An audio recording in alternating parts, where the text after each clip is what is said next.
It is Saturday, July 14th. Technically, yes, it's Sunday, July 15th now. But this is a recap for Saturday, July 14th game. Good evening, Night Owls. This is Giants Roundup. The Giants lose to the A's 4-3.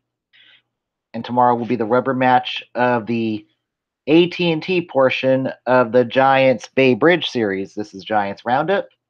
You can follow on Twitter, join the Crook and Kite page on Facebook. Most importantly, please be kind and hit that subscribe button. Yes, I am back after a few days off, and we are on kind of late. I was waiting for Giants Outsiders to end with Grant and Therese. And certainly this series has been time to teach me how to Duggar. Teach me how to Duggar. Yeah, Steven Duggar. The kid has just been excellent in this series, and all the Giants love it. All the Giants love it, and it's been great. But Samardzija, not so good tonight.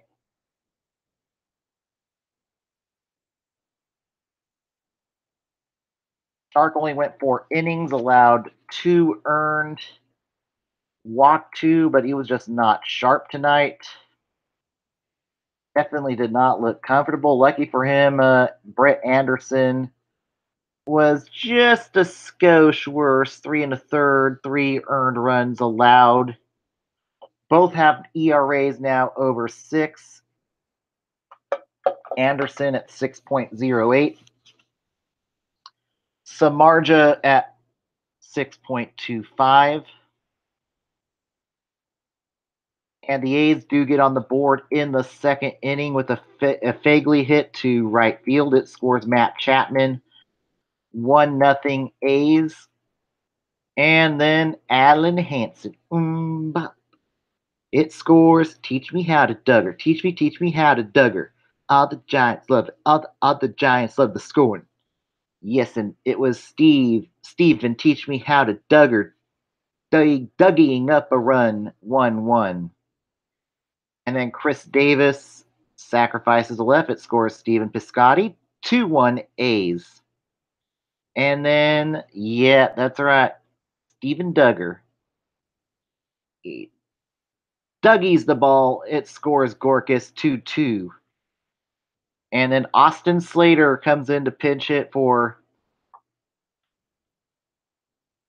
Samardzija. He singles. It scores Duggar 3-2. And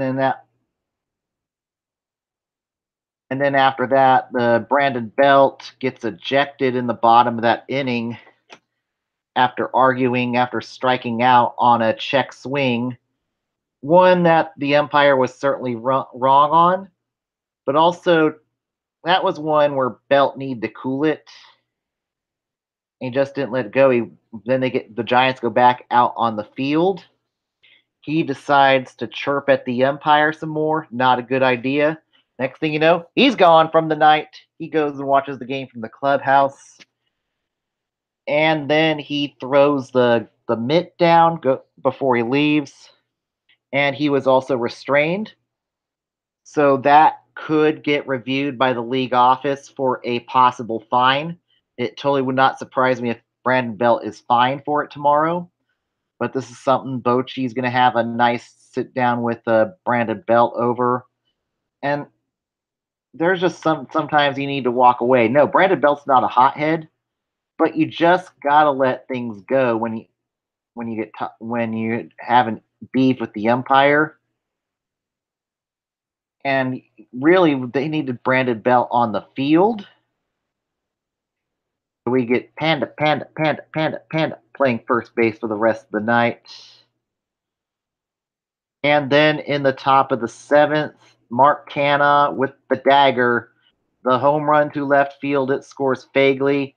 A's would win the game 4-3. Trevino would come in, sealed it, get 2 innings. Petit, former ex-Giant Petit, does well. 2 2/3 innings out of him. Blake Treinen comes in the 9th inning and shuts the door on the Giants. Gets his 24th save of the season. But certainly some good tonight was Derek Holland. He came out of the pen, 2 innings pitched. Tony Watson was off tonight. He did allow the home run, and last couple outings, Watson's been kind of mortal, so maybe a break's going to be good for Tony Watson. Ray Black comes in, 2/3 of an inning pitch, 2 strikeouts, got him, and they went back. And then Melanson, a scoreless inning. Ty Block comes in, good ninth inning. But also the bad news is they do lose ground to Colorado. Colorado's now in third. Giants fall to fourth place at 3.5 games back of the division. And luckily for the Giants, the Dodgers lost tonight. Whereas Oakland, with their win tonight, Oakland is now only 4 back of Seattle for the second wild card. So Oakland's in really good shape. Yeah, at least they did get some hits. We're really good, and I'm liking what I'm seeing out of Steven Duggar. Chase Arnaud, 2 for 5, excellent hitting out of him. But with Belt just needs to use better judgment when to chirp at the umpires. This is just not a good game for him to do it. And as I said, his actions could lead to a fine from the league office. So he could be a little bit lighter in the wallet after throwing his glove down. Buster Posey goes 2 for 4 tonight. And yeah, Steven, teach me how to Duggar. Teach me how to Duggar. 320. Not quite as good as 420, but I'll take it. And for Oakland, Marcus Semien goes 2 for 5. Stephen Piscotty 2 for 4. Chad Pinder 2 for 2. And certainly there has been a lot of chin music, a lot of brushback pitches in the last couple games. Crawford got hit by a pitch in the first inning by Anderson, and then Pinder gets grazed by Samardzija, and that would trigger the warnings by the umpire. So that's got to be something the A's and Giants need to keep in mind tomorrow. This is an emotionally charged game. Last thing we need is a beanball war at this point. So I certainly think the leashes are going to be short on the starters. I think the first batter to get hit tomorrow could draw the warnings from the umpires, so they got to keep that in mind tomorrow. And tomorrow for the home finale before we start the All-Star break, tomorrow afternoon, it will be Andy Suarez against Sean Manaea. So 2 good young pitchers going up against each other. That should be a really good matchup tomorrow. Really good. Could be a really good pitchers duel between the two. But with Shark, the big question is, should he start the second half of the season in the rotation? Granted, it's kind of still spring training for him, but we do have 2 other capable starters of being the 5. You've certainly got Derek Holland. Holland was good in his last spot start, and he is a serviceable 5 pitcher when called upon. And then you've got the inconsistent Chris Stratton, who I think at this point is slightly better than Shark. So you got 2 other options who could be the 5. I don't know. I just feel something is still wrong with Samardzija at this point. I don't know what it is, but his velocity was down tonight. His fastball tonight was topping off at 92 miles per hour. It was 3 miles per hour down his normal velocity, and that's a concern if that velocity is continuing to decline. That is something that's going to have to be monitored.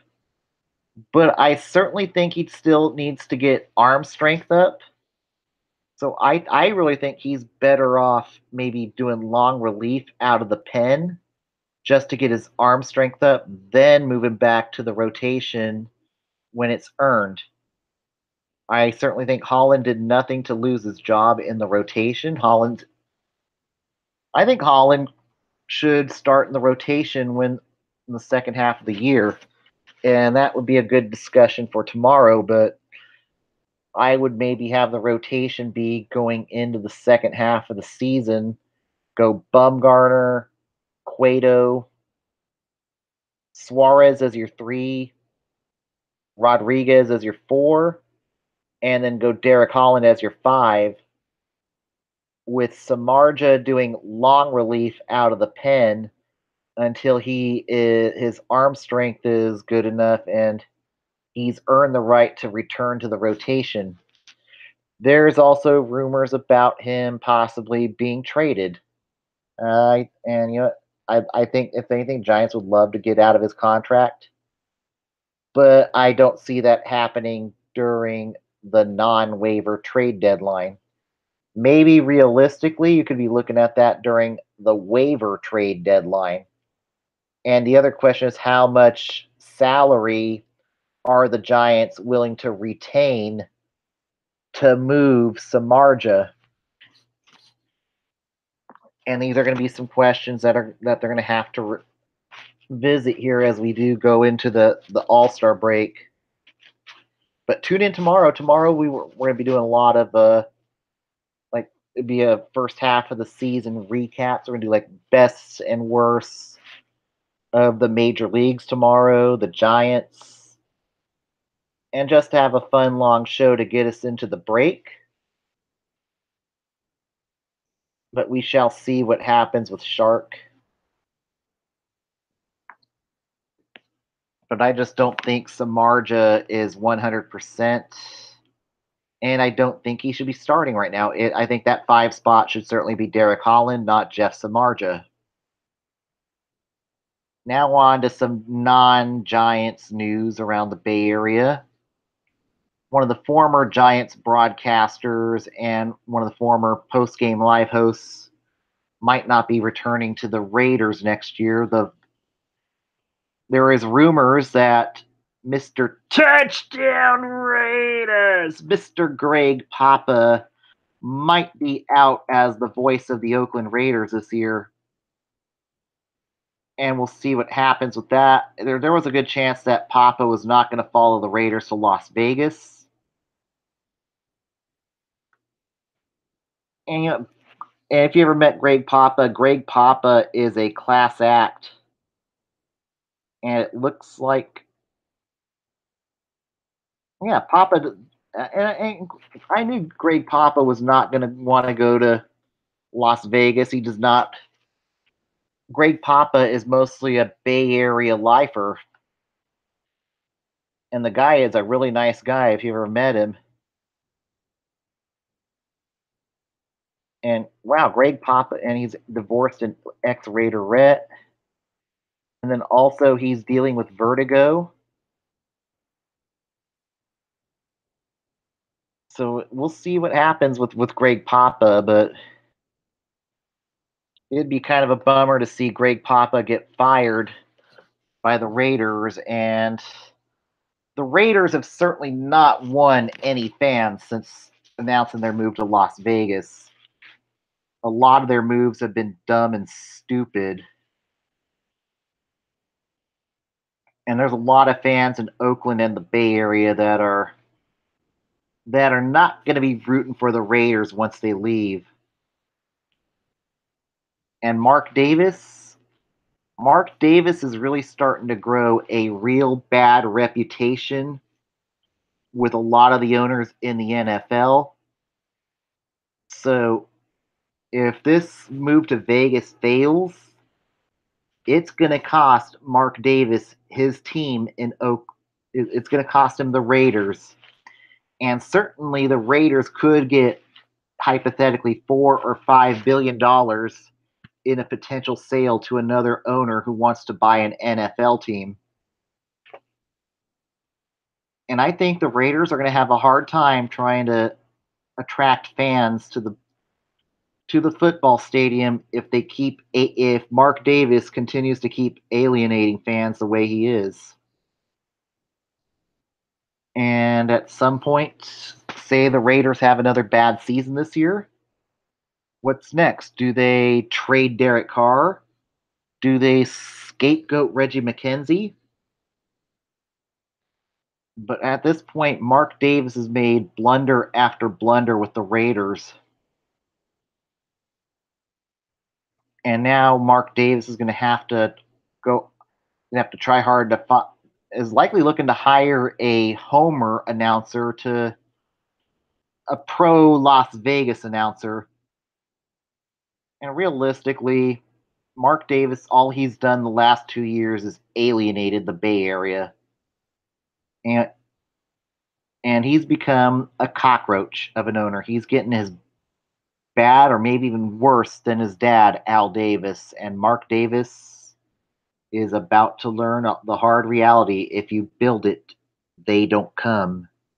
NFL might be king, and granted, probably the Vegas Stadium will sell out maybe for the first 2 years, but if they're not winning, they're not going to come. And the PSL prices I'm hearing are ridiculous for that stadium, and there's no guarantees that a Super Bowl is going to come to Las Vegas. There's not a lot of corporations in Las Vegas, but I wish Greg Papa a lot of luck at finding his next gig, and hopefully it's with the 49ers. But he definitely is a very nice guy in the Bay Area and real class act, and I will miss hearing Greg Papa's voice announce football games if it's the rumor is true. He's gone with the Raiders. All right, let's move on from that. Let's do my buyers or sellers, and this one's going to kind of go off into a tangent too a little bit.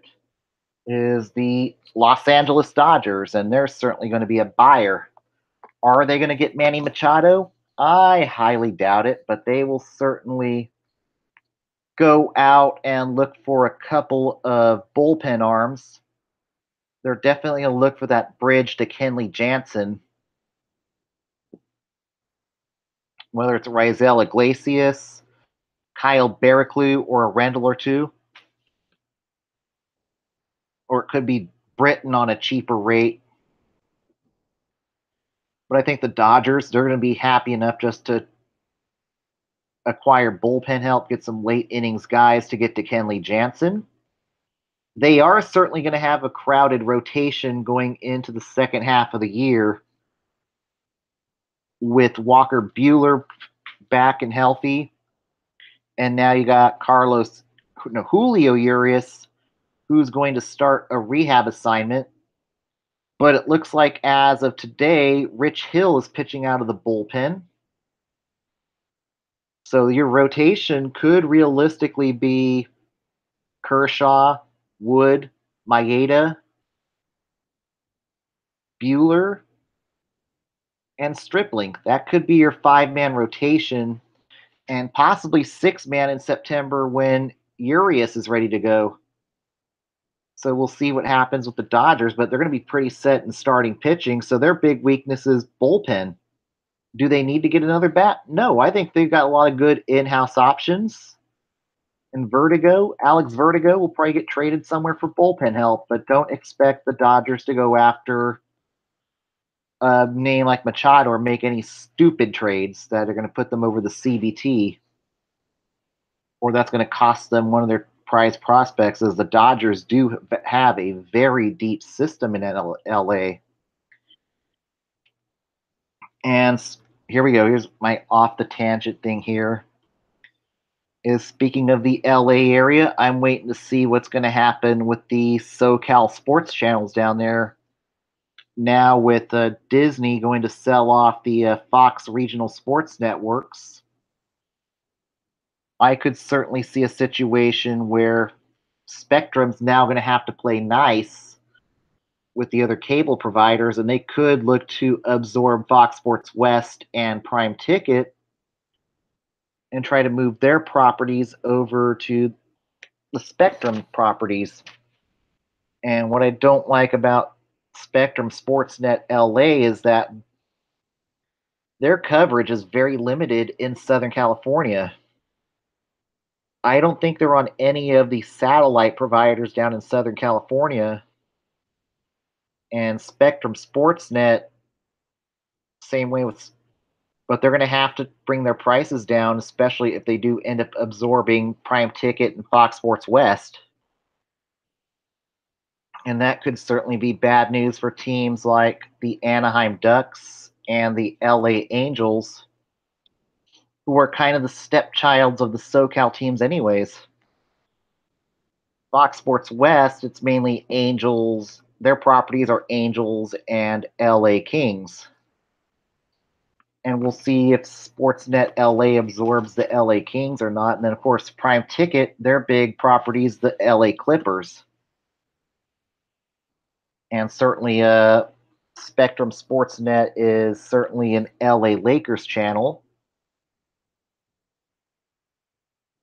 But we'll see if Spectrum Sportsnet does better job with Angels if they were to buy Fox Sports West. But they got to be nice. But they've got to play nice with the other providers and stuff, and bring down their carriage fees. They're losing the game, and they're certainly losing the game down in the LA area with the fans. They cord cutting's really starting to kill a lot of these regional sports channels. But you can't barely, but you can barely see the Dodgers on TV down in Southern California just because of the high prices that network charges of providers to air the Sportsnet LA channel. But we'll see if the Dodgers make another run or not.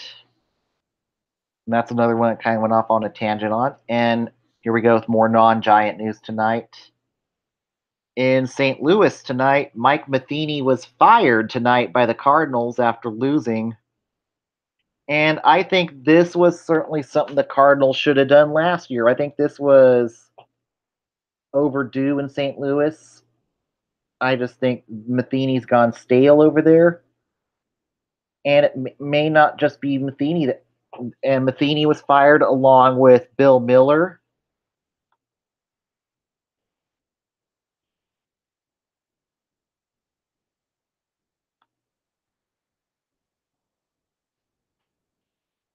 And John Mabry. John Mabry, Bill Miller, and Mike Matheny were all fired tonight by the Cardinals in what's possibly some much needed culture change in St. Louis. Mike Schilt will take over as the interim manager. Ironically, the last manager to be fired in St. Louis was 1995. When guess who was fired? Hall of Fame manager Joe Torre was the last manager to be fired in St. Louis in 1995 before he goes and wins 4 championships with the New York Yankees starting the year after he left the Cardinals. There's some irony right there.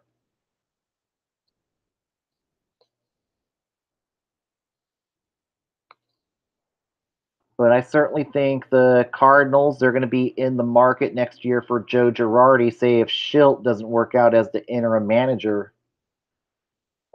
That could be one to watch out for St. Louis. I've heard rumors of Giambi. I don't know how accurate that would be. But the Cardinals' way has not worked for a while. And it's probably some much needed culture change in St. Louis. And I don't even know if it. And at this point, I don't think St. Louis is a playoff team. I think St. Louis. This is something the Cardinals needed to do last year, and this was too little, too late for DeWitt.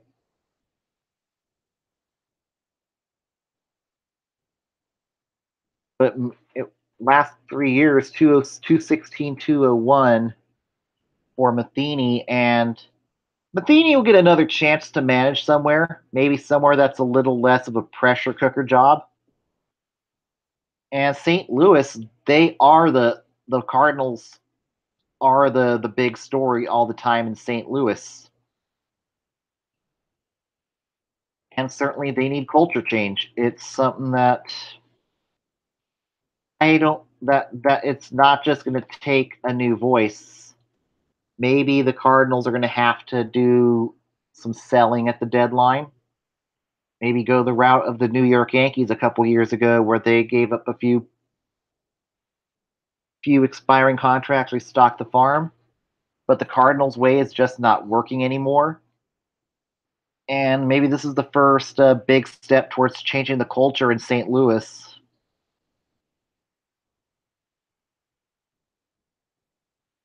And we'll see if it gets them in the playoffs or if it jump starts some much needed culture change in St. Louis.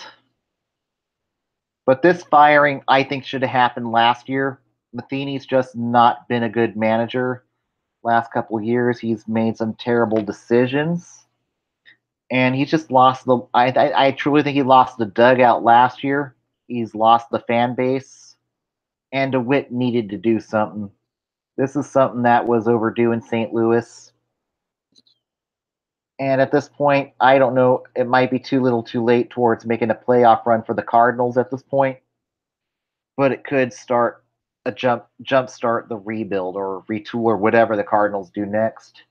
But Matheny, he'll give maybe it's a year. He takes the next year off, recharges his batteries, and lands somewhere else. All right, let's go to the MLB roundup for tonight. I forgot the A's made some roster moves today.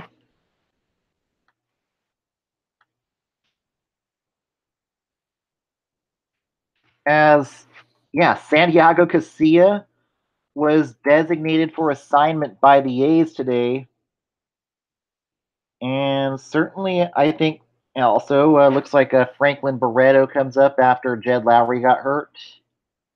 They also purchased the contract of JB Wendelken. Daniel Mangden was activated and moved to option to trip to Nashville to get some reps in during the All-Star break.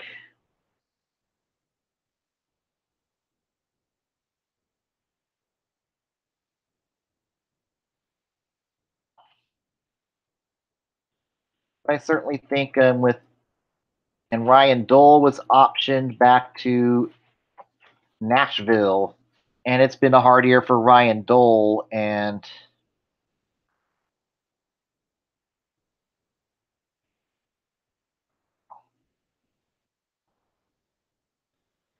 it looks like at this point the A's are trying to get the roster ready for that second half playoff push in Oakland. But I think for Casilla,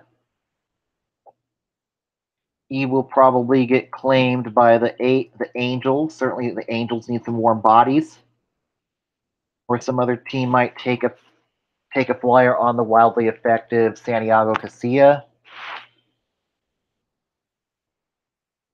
I remember when his good years with the Giants, when he was wildly effective as a closer.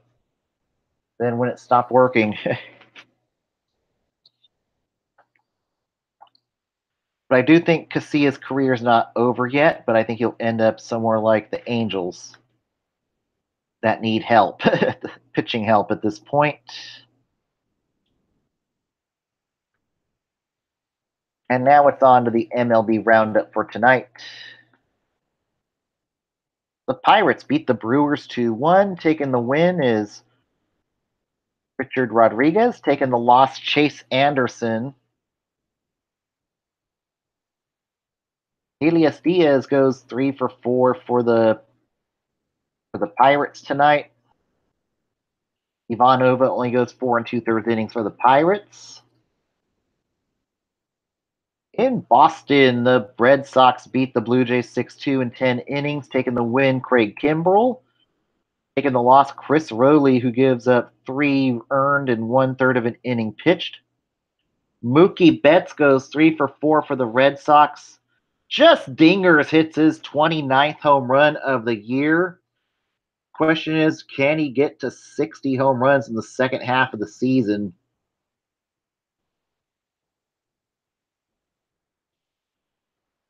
And then Lord Gurriel Jr. goes 3 for 5 for the Blue Jays.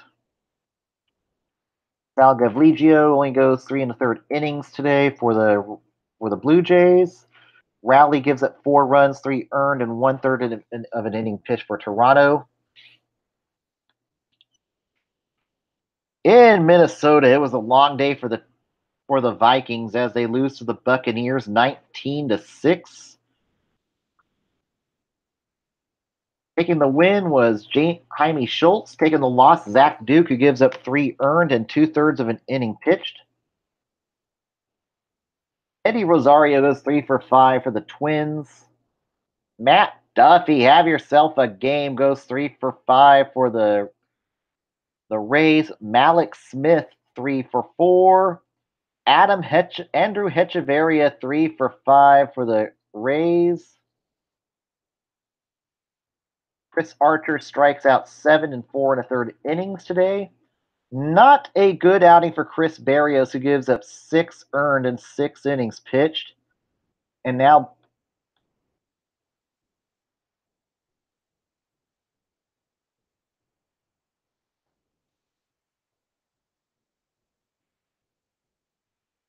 then Matt Belisle comes in, gives up 5 earned and 1 inning pitched.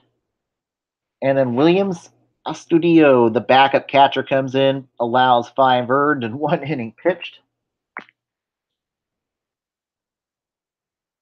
In Chicago, the Royals beat the White Sox 5-0.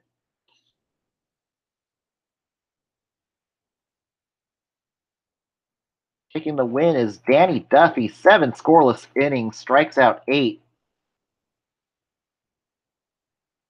Reynaldo Lopez takes the loss, 5 earned and 7 2/3 innings pitched.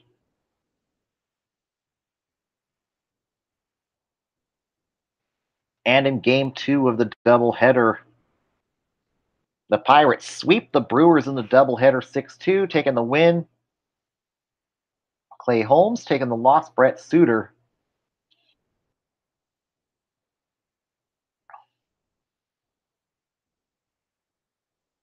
And Holmes pitches 6 scoreless innings for the Pirates today. Michael Feliz an earned run and 1 1/3 innings pitched. 2 earned, excuse me. And then Aaron Wilkerson, 3 earned and 1 inning pitch for Milwaukee. And now Milwaukee falls a game and a half back of Chicago and are under a 5-game losing streak right now for the Brewers, falling to 55 and 42 on the year. And the D-backs blank the Braves 3-0, taking the win. Zach Greinke, who strikes out 7 and 7 2/3 innings. Taking the loss, Sean Newcomb, 5 2/3 innings pitched, allows 3 earned.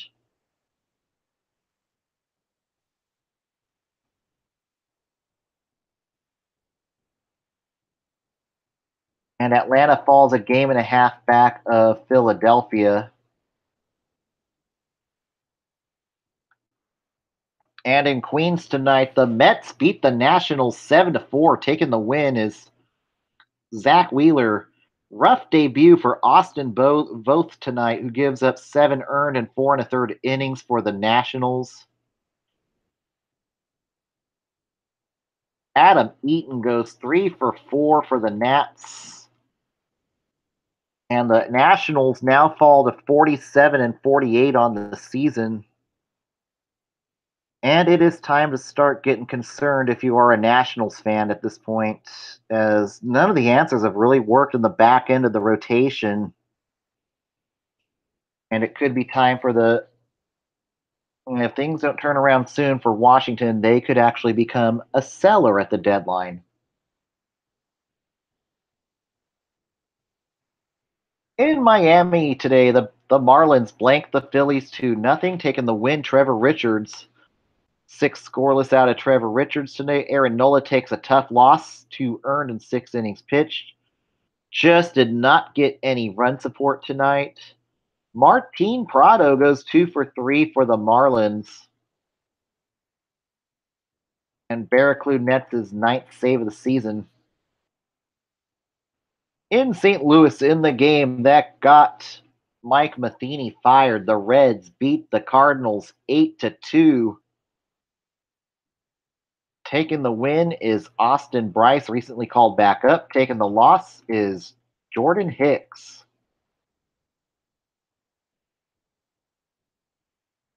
And Jose Peraza, 5 for 6 for the Reds tonight.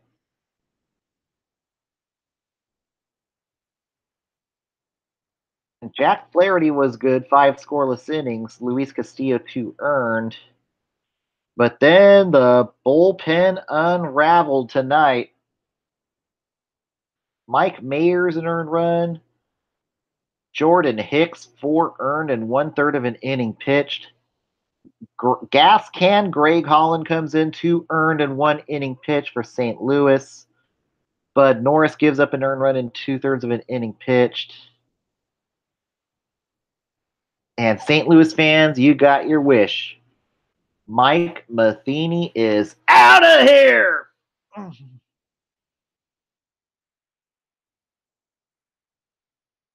And in Houston tonight, the Astros beat the Tigers 9-1, taking the win. Garrett Cole taking the loss. Michael Fulmer, who gives up 7 earned and 4 2/3 innings. And the question is, what is wrong with Michael Fulmer in Detroit right now? Kevin Gaddis hits his 19th home run of the year for the. And it looks like Tim Fedorovich is now in the squad for Houston. Buck Farmer gives up 2 earned and 1 inning pitch for Detroit. Garrett Cole strikes out 8, walks 4. That's the bad part. In 5 2/3 innings pitched for Houston. And in the Freeway Series tonight, the Angels beat the LA Dodgers 5-4. Taking the win tonight is Jose Alvarez. Taking the loss is Kenley Jansen.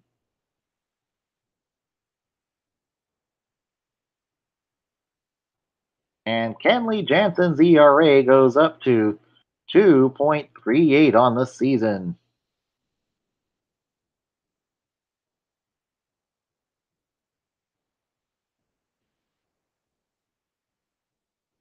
And in Baltimore, the Orioles beat the Rangers 1-0, taking the win. Brad Brock taking the loss. Martin Perez only gives up an earned run, just did not get any run support tonight. Danny Valencia goes 2 for 3 for the Orioles tonight.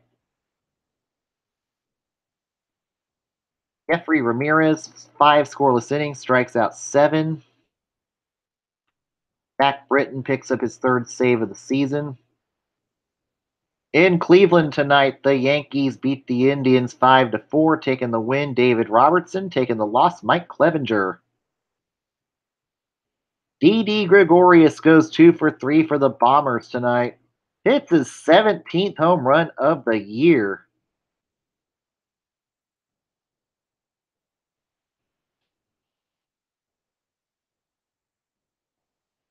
And in Denver tonight, the Rockies beat the Mariners 4-1. Picking up a good win and looked good in his return back to the show tonight was John Gray, who only allows an earned run in 7 1/3 innings pitched. Wade LeBlanc takes the loss, 4 1/3 innings pitched for him. And Cargo mashes a 2-run bomb. His 11th on the year.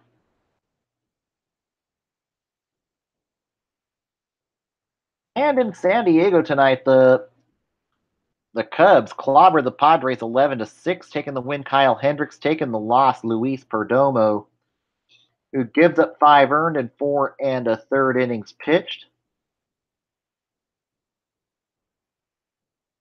Carlos Asuaje, 2 for 2 for the Friars. Ian Happ, his 11th home run of the year. Kyle Schwarber, his 18th of the year. Javi Baez, his 19th of the year. And Perdomo allows 5 earned and 4 1/3 innings pitched. Phil Maton, 3 earned and 1 inning pitched. Phil Hughes, 3 earned and 1 inning pitched for the Friars. Rob Zadrinsky, 2 earned. And the Cubs are now a game and a half over the Brewers at this point of the year. And down on the farm tonight,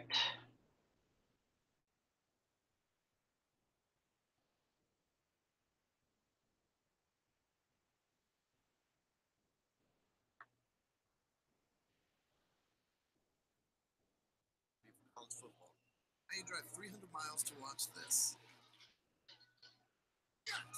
Flag dancing.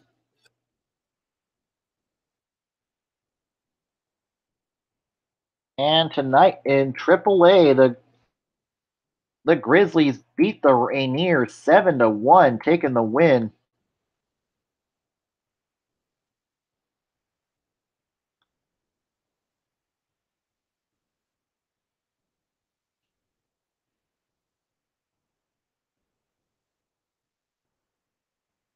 AJ Reed hits his 20th home run of the year for the Grizzlies. Trent Thornton, 6 innings pitched, 1 earned run for the Grizzlies, 6 strikeouts. Williams Perez takes the loss, 5 runs, 4 earned, and 4 innings pitched for Tacoma.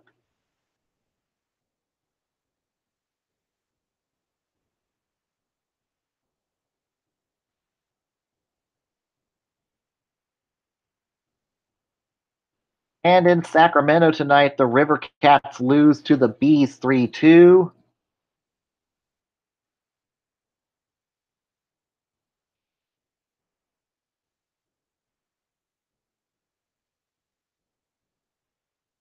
Mike Connolly, a better outing out of him tonight.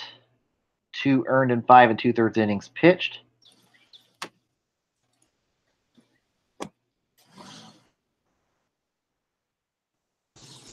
Stephen Okert walks 3 in without recording an out for the River Cats. Tyler Rogers an earned run in 2 1/3 innings pitched.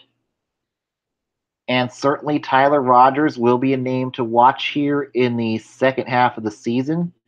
He could certainly be the next man up for the Giants as players get hurt and the Giants continue to make waiver moves and whatnot. But certainly Submariner Tyler Rogers is a guy to watch for in the second half of the season.